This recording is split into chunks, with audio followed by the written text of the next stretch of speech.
मानसा गांव में एक लोहार राम गोपाल रहता था। उसका एक भरा पूरा परिवार था जिसका लालन पालन करने के लिए उसे कई बार दिन रात काम करना पड़ता था। रोज की तरह आज भी काम पर जाने से पहले राम गोपाल ने अपने खाने का डब्बा बांधने के लिए अपनी पत्नी से कहा। पत्नी जब डब्बा लेकर आई तो राम गोपाल ने कहा, मुझे आज आने में देर हो जाएगी, शायद मैं रात को ही आऊं। इतना कहकर राम गोपाल अपने काम पर निकल गया। काम पर जाने का रास्ता एक जंगल से होकर गुजरता था। वह जैसे ही राम गोपाल पहुंचा उसे कुछ आवाज सुनाई दी। जैसे ही राम गोपाल कुछ पास गया तो उसने देखा एक साधु भगवान का जाप करने के साथ हंस रहा है। हैरान होकर राम गोपाल ने पूछा, आप ठीक हो बाबा? उस साधु को राम गोपाल नहीं जानता था, लेकिन साधु ने एकदम से उसका नाम लेकर कहा, आओ राम गोपाल बेटा, मैं तुम्हारा ही इंतजार कर रहा था। मैं भूखा हूँ, मुझे अपने खाने के डब्बे से कुछ खाने को दो। साधु से अपना नाम सुनकर राम गोपाल हैरान था, लेकिन उसने कोई सवाल नहीं किया और सीधा अपना खाने का डब्बा निकालकर उन्हें दे दिया। देखते ही देखते साधु ने राम गोपाल का सारा खाना खा लिया। उसके बाद उस साधु ने कहा, बेटा, मैं तो तुम्हारा सारा खाना खा गया, अब तुम क्या खाओगे? मुझे माफ करना। कोई बात नहीं बाबा, मैं काम के लिए बाजार जा रहा हूँ तो मैं वहीं कुछ खा लूंगा। यह सुनकर उस साधु ने राम गोपाल को खूब सारा आशीर्वाद दिया और भेंट के तौर पर एक हथौड़ा उसको दिया। राम गोपाल ने कहा, आपका आशीर्वाद ही काफी है, मैं इस हथौड़े का क्या करूँगा, इसे आप ही रखिए। बेटा, ये मामूली हथौड़ा नहीं है, यह जादू ही हथौड़ा है जो मेरे गुरु ने मुझे दिया था और अब मैं तुझे दे रहा हूँ क्योंकि तुम्हारा दिल साफ है। इसका इस्तेमाल अच्छे कामों के लिए ही करना और किसी दूसरे के हाथ में इसे कभी मत देना।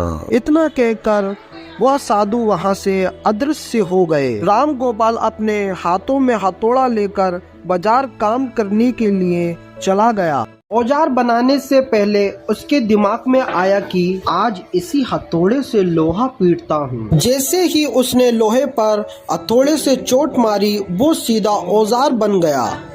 दूसरी चोट में लोहे के बर्तन बन गए। राम गोपाल समझ गया कि यह सही में जादू ही हथौड़ा है।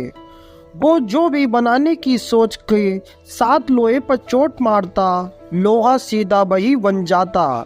जादुई हथौड़े की वजह से राम गोपाल का काम जल्दी खत्म हो गया और वो अपने साथ ही उस जादुई हथौड़े को अपने घर ले गया। इसी तरह रोज राम गोपाल उस हथौड़े से जल्दी काम खत्म कर लेता और कई बार ज्यादा बर्तन बनाकर उन्हें गांव के लोगों को भी बेच दिया करता था। धीरे धीरे उसके घर के हालात पहले से कुछ ठीक होने लगे। एक दिन गांव का मुखिया उसके घर आया और बोला, हम गांव वालों को शहर जाने में बहुत ज्यादा समय लगता है, क्या तुम अपने हथौड़े से गांव और शहर के बीच आने वाले एक पहाड़ को तोड़ने में हमारी मदद करोगे? इससे बीच में एक सड़क बना लेंगे और गांव और शहर का सफर आसान हो जाएगा। मुखिया की बात सुनकर राम गोपाल ने हाँ कह दी और उस पहाड़ के पास जानकर अपने जादुई हथौड़े से उस पहाड़ को तोड़ दिया। मुखिया राम गोपाल से बहुत खुश हुआ और उसे खूब शाबाशी दी। पहाड़ तोड़ने के बाद घर लौटते समय राम गोपाल के मन में हुआ कि इस जादुई हथौड़े से मेरा काम तो जल्दी हो जाता है, लेकिन कुछ ज्यादा फायदा तो हो ही नहीं रहा है। इसी सोच में डूबे हुए राम गोपाल घर जाने की जगह दुखी होकर जंगल की तरफ चला गया। उस जंगल में वही साधु बाबा राम गोपाल को दोबारा दिखे। राम गोपाल ने उन्हें अपने मन की सारी बात बता दी। साधु ने कहा, इसका उपयोग तुम सिर्फ औजार और बर्तन बनाने व पहाड़ तोड़ने तक सीमित नहीं है।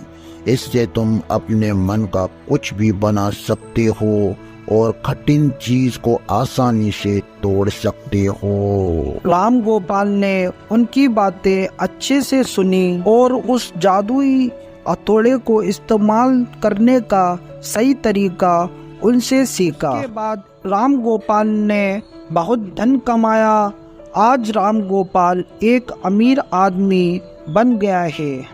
अभी भी वो जब भी जरूरत महसूस होती है उस जादुई हथौड़े का इस्तेमाल कर लेता है। कहानी से सीख, चाहे कोई भी वस्तु हो या दिमाग, इनका इस्तेमाल पूरी तरह से करना चाहिए। साथ ही अपने पास मौजूद सामान का मोल समझना जरूरी है।